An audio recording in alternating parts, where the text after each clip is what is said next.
Hello and hi. Okay, let's start with the first topic for public communication skills. So, in the introduction to public speaking, we will look into the first thing, which is the definition for public speaking. Okay, when you were told to do a speech in front of people, that is what you call as the public, right? So, how do you feel about it? You must feel nervous, afraid, and so on. Okay, so let's look at what is the definition of public speaking. The first one is the act or process of making speeches in public, like I said just now. If you are doing the talking in front of people in public, it is what you call as public speaking. Next, it is also an art of effective oral communication with an audience. Remember, this is an art of oral communication. Okay, when we talk about defining a public speaking, the definitions, public speaking is an important or vital means of a civic engagement. Okay, meaning that it's a way for you to express your ideas, to make an impact on certain issues in your society. For example, nowadays we talk a lot more about mental health and how you can make difference in the people that you care much about. Okay, so the key phrase here is to make a difference. Okay, making a difference is a form of empowerment. You want to empower people around you. Okay, next let's look at the different types of speeches. How many types of speeches that we are going to cover? So there are 3 types of speeches altogether in public speaking.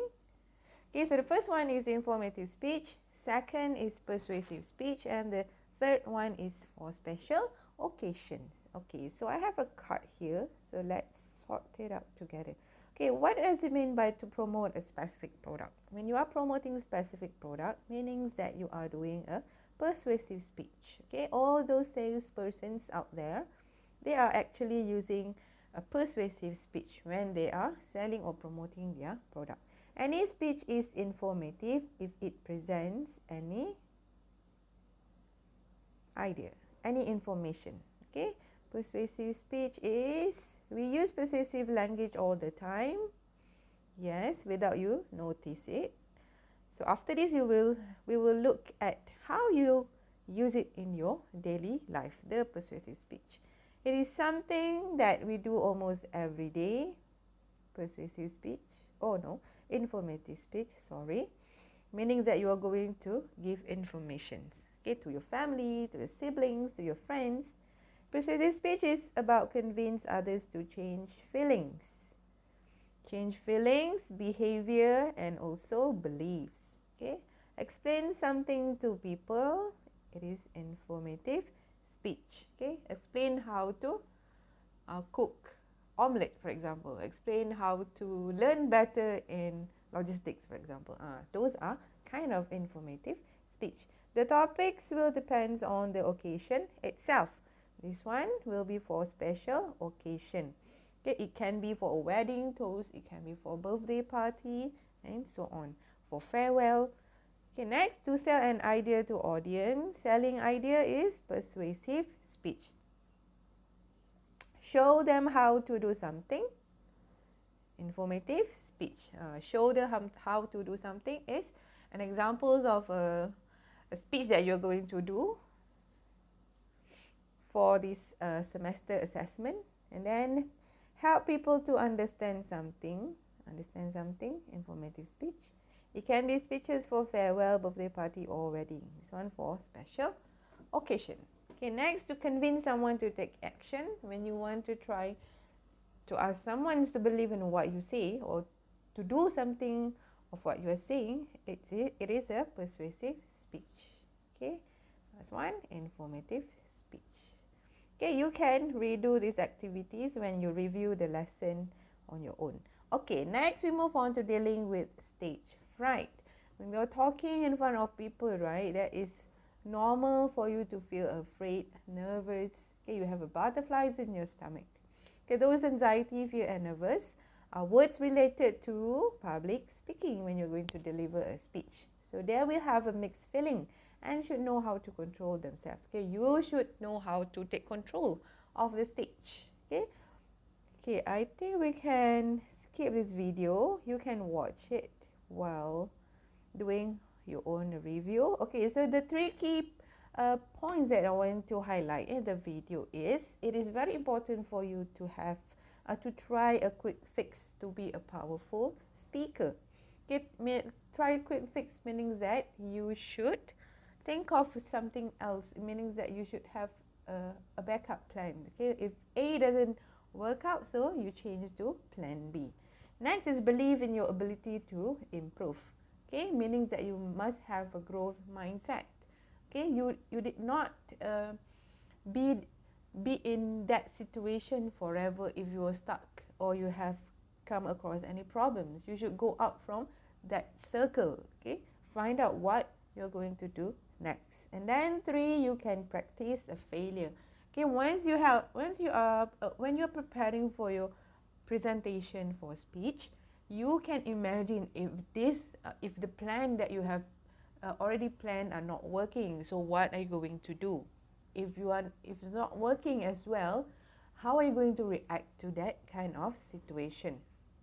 Okay, so there is a study shows that if you keep trying anyway, are better equipped to respond to challenge and setback in a constructive meaning that you can bounce back if you fall down. Okay, next let's look at famous speaker. Okay, why is it important to look up upon to a speaker who already successful? Okay, it can be a local or international famous speaker. Okay, so after this you are going to choose your own favorite famous speaker. For example, we have Dr. Fazila Kamsa. We have Chef Wan. Chef Wan itself is a famous speaker. Who else? Prof. Dr. Mohaya. Okay, and so on. Okay, so for me, I will choose someone who is from international, who is the name is Nicholas James Vujovic. Okay, I'm sure that you know this person. He was born without any limbs, without any hands and legs. So can you just imagine how to live a life without, with those disabilities? Okay, he went through a hard life, and what made me adore him is because of his character and the strength he holds to face his undeniable, challenging life. Okay, so we can learn about him so much in terms of his own self-awareness. He was aware of what happenings around him, even though despite his own disabilities, he still look for a space to help people around him. He's been doing a lot of charities in Africa and all parts around the world. Okay, he's also a very good storyteller, meaning that he are able to express or to share his personal life, the hardship that he has gone through before. He is very generous and also confidence. Okay, confidence to talk in front of the public, all ages, for to the school children, to college students, and to all levels of people. Okay, number 5, let's look at the reflection on a speaker. Once you know the definition and you know where to look upon, where to look to as an example, famous speaker, and then you should know how to reflect yourself on the speaker. Okay, so listening to public speaking, it requires you to comprehend what the speaker wants to say. Okay, comprehend means that to understand what they are going to deliver. Okay, therefore, it is essential for you to have a good listening skill, not only to understand the content, but the ability for you to reflect to your friends or the speaker's emotion. So in this topic, we are going to look at the definition of reflecting and also the technique of doing the reflecting. So what is reflecting? Reflect. How do you reflect? So reflect is the process of paraphrasing and restating both the feelings and words of the speaker. You should be able to paraphrase. Paraphrase meaning that to substitute the words used with your own words, okay, and to restate the feelings. So what is the purpose of reflecting? The first one is to allow the speaker to hear, okay, their own thoughts and to focus on what they say and feel. Okay, the speaker wants to listen to their own thoughts by looking at the audience itself. Number two, to show the speaker that you are trying to perceive the world as they see and that you are doing your best to understand their message. For you, they want the audience to feel what they feel on the stage and to understand the same message that they're going to deliver. Number three, to encourage them to continue talking. This is another important point. When you listen to your friend and you are giving feedback, for example, you are nodding, you say yes, I agree with you. It shows that it shows that you are encouraging them to continue talking. Okay, next steps. Okay, next is the technique of reflecting. So the first technique is called mirroring. So mirroring is a simple form of reflecting and involves repeating almost exactly what the speaker is saying. Okay, so it can be a short and simple. So usually you just repeat what the points that the speaker is saying for the last few words spoken. Okay, so you repeat back what they said and then you are making some verbal feedbacks. Okay, so this shows that you are trying to understand the speaker's terms of reference and also the act as a prompt for him or her to continue. But if you are overdoing it, you can irritate the person on the stage and also distract the presentation. Okay, this one, if you look at the cartoon here, Donald Trump are doing mirroring of himself when he lost the election to Donald Trump. So it's like you are sitting in front of the mirror and doing your own reflection and see at your own reflection. Okay, the second technique of reflecting is paraphrasing. Paraphrase means involve using other words to reflect what the speaker has said. Okay, so paraphrase shows not only that you are listening but also attempt to understand what your friends are saying in the presentation. Okay, so use other words to replace the words used by the speaker to show that you really understand what they are saying. So it's often the case that people hear what they expect to hear due to assumption. Okay, this is normal for us to only listen what we want to hear, and then we also tend to make a judgment, to stereotype, and being a prejudice. So when you paraphrase, it is of utmost importance that you do not introduce your own idea. Be careful when you are doing a paraphrasing.